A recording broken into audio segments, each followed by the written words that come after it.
get the iced apple crisp macchiato? Is that hot or iced? Iced. Anything else? That's all. All right, $6.90.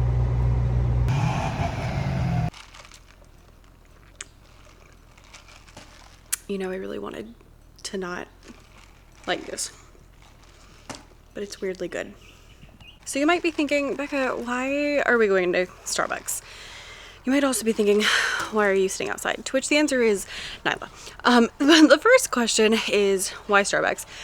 There's two reasons. Number one is because coffee is sustenance. Number two is because I want to talk to you a little bit about pricing. Specifically how to price your resources and kind of chit-chatting about that. Now, let's take it back a little bit, because your girl loves Starbucks. I have for years. I just really enjoy a good sugary coffee drink. I love them. Love espresso. Love it. And when I was a new teacher, I used to go to Starbucks a lot. It started out by just going on Fridays, and then it became, you know, this week was really long, so I'll go on Thursday and Friday. And then it became, oh, I have to be at school early on Tuesday, so I'm gonna also go on Tuesday. And soon it became a very, very regular thing. It wouldn't be unreasonable to say for a period of my life that I was going to Starbucks probably 4 times a week. Okay, so back then, Starbucks drinks were like $4, $5-ish. So let's say even if I spent $5 a time, 4 times a week, that's like what, $20 a week, okay? Fast forward a few years, and this guy that I just got was almost $7. Now, I had tried one last year. I had tried like somebody else's last year. My husband's not like a weird person. And I was like, man, that's actually pretty good. So a few weeks ago, I went to Starbucks on a whim, which I never do anymore. Usually I only ever go on Sundays before church.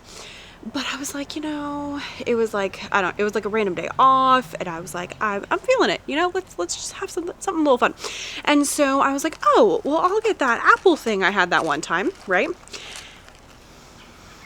Y'all, that lady said it was gonna be $6.90, and I said, excuse me? Because I really didn't think that was the truth. But yes, $7. And you know what I said? I said, I will not ever be ordering that again. Now, clearly that was a lie, because I ordered it today. But this was, one, to make a point. Two, I used my stars, so I didn't actually pay for it, which, little pro tip, when you use your stars, it's any handcrafted beverage. So if you use it on the more expensive ones, save you some money.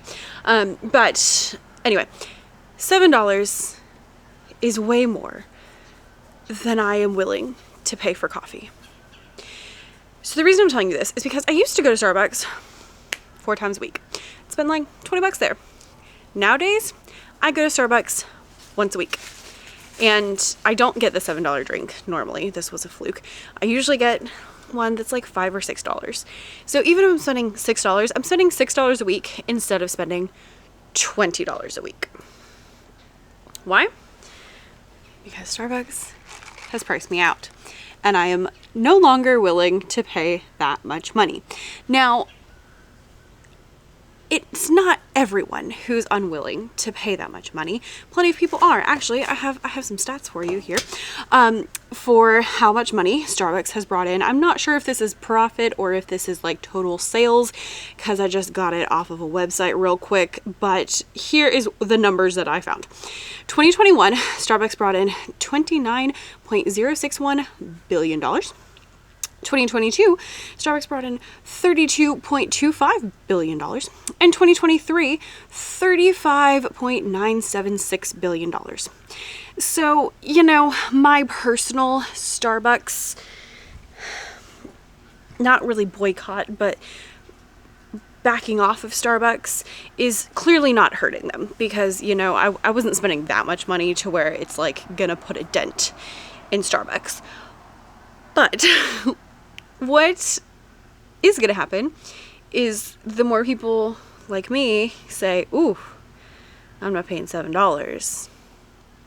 Eventually, if enough of us say that, or if they continue to raise the prices, it's going to price people out. Okay?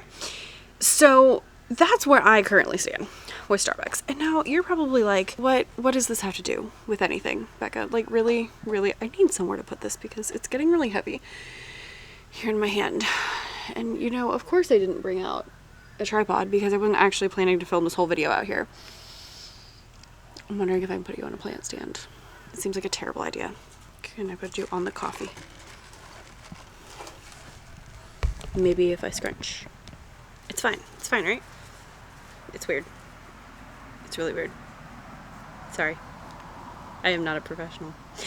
Anyway, so let's talk about pricing your resources, because when you comes to pricing your resources, you want to make sure you have a fair price. So a fair price is something that you want because you do need to make money off of your products. If your products are too expensive, then it's going to price people out and they're not going to be willing to pay for it.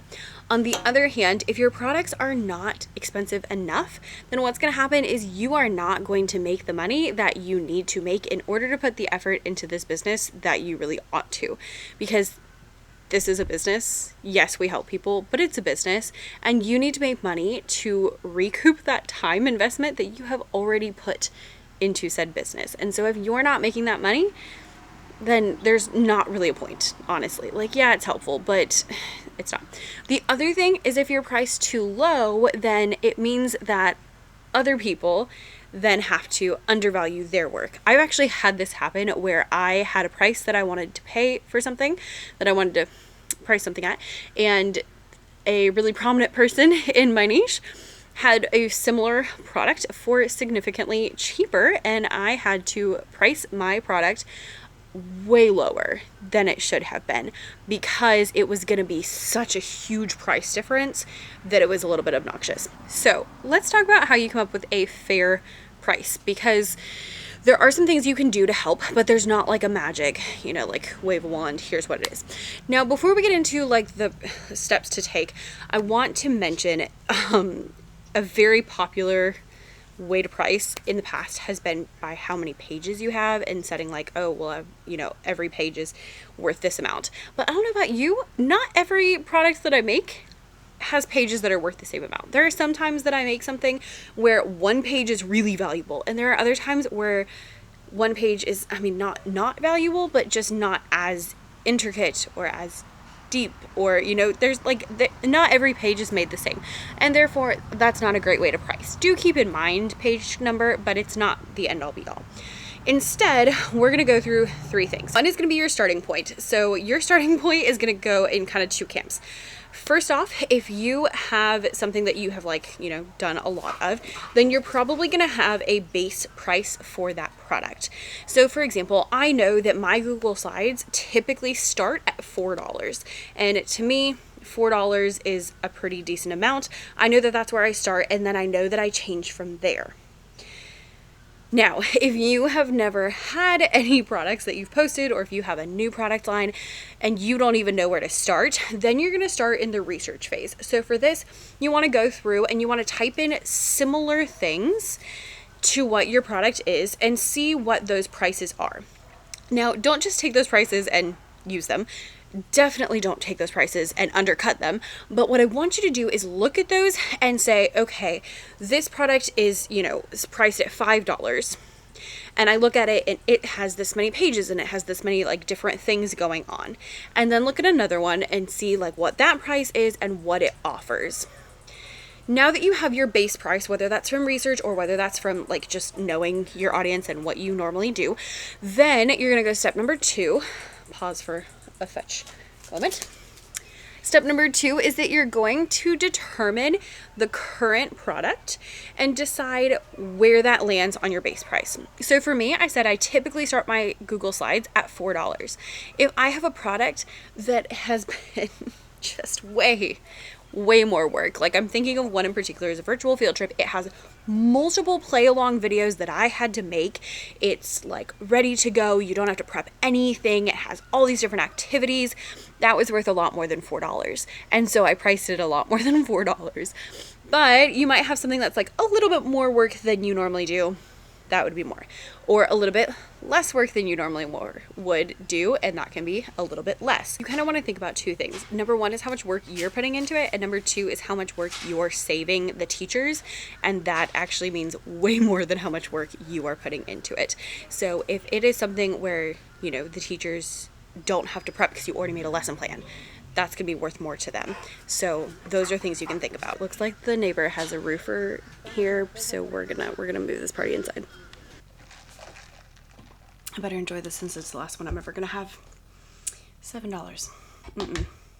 Okay, so as you're looking through your new product that you're posting, you're trying to determine whether it's worth more or less than the base price, whether you found that from research or from conversions. So if you're comparing this to other similar products, then you're gonna wanna look at those and say, okay, how do they compare? Does one of them have a lot more? If you have like way more activities, then you can price your product more expensive.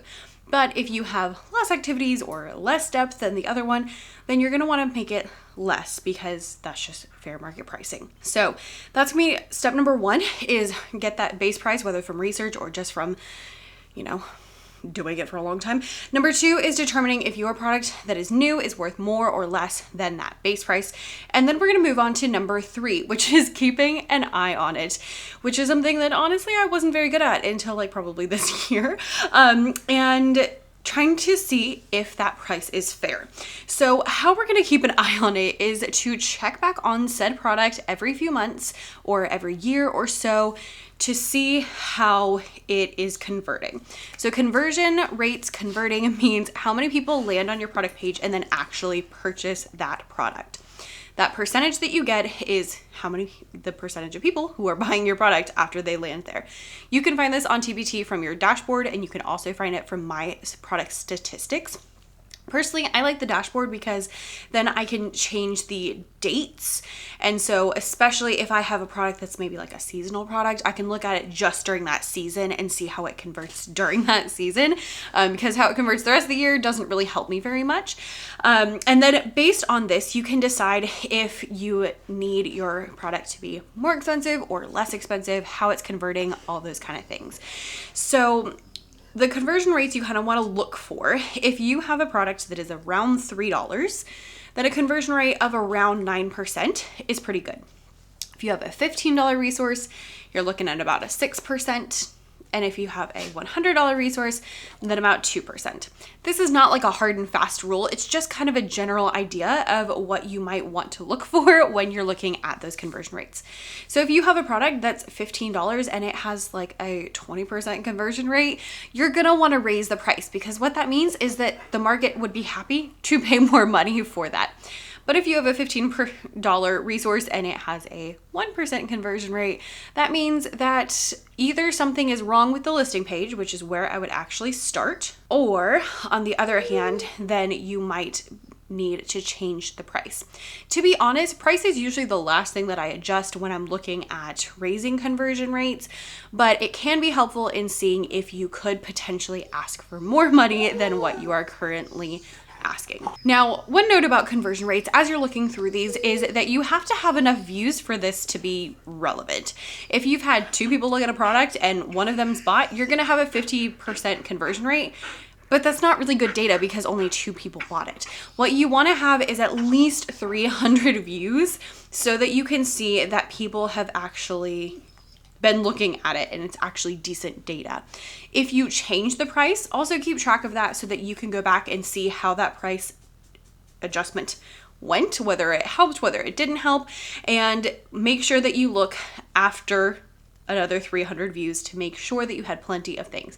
If you have less than 300 views, then your data is not going to be very accurate, so it's not going to be very helpful. Which means that you might have to wait it out and see. It's not something that you're going to be able to like immediately know, tomorrow if I price something the correct amount or not. But it's something you can work on and adjust as needed every few months or even a year or two. What I've been doing lately is pretty much every month I will go through and I look at the next month's time period from last year. That was confusing. So we're in October as I'm filming this. So I already went through and I looked at last year's November. and saw what were the top products that I sold, what products made me the most money. And then I looked at the conversion rates for each of those. And I'm not very fancy. I literally just like write it on a piece of paper and I write down the names of the products and then I write down the conversion rates that they had during that time. And then I can adjust things from there. So that gives me a lot of data as to whether I need to adjust the price. It also gives me data if I need to send more people to view that resource. It gives me information if I need to update that resource or if I need to update the listing page to try to get more people to buy it. It gives a lot of really good data if you can kind of keep an eye on that over time. So I hope this is a helpful pricing strategy. It's not super straightforward because pricing is not super straightforward. You know, there's people who sell blankets for like hundreds of dollars and there's people who sell blankets for $5 and both of them make money, but they're gonna make different types of money off different types of people. And there's just a lot that goes into it. And you know, Starbucks might have priced me out, but they're still making plenty of money. So I'm not gonna, you know, me personally affect them. Although I am curious if the prices are gonna continue to go up and if that will make a difference, because it certainly has for me. Oh no, what if they make the peppermint mochas $7? Peppermint mochas are my favorite things in like the whole world. I really hope that they do not make those $7 because we just can't do that. Like, gracious. Ugh. Anyway, price your products fairly, make sure you are making money, and make sure that people are able to buy them. That's the moral of my story. I'm gonna give my dog some attention so she'll stop whining. So I will see you later. Bye.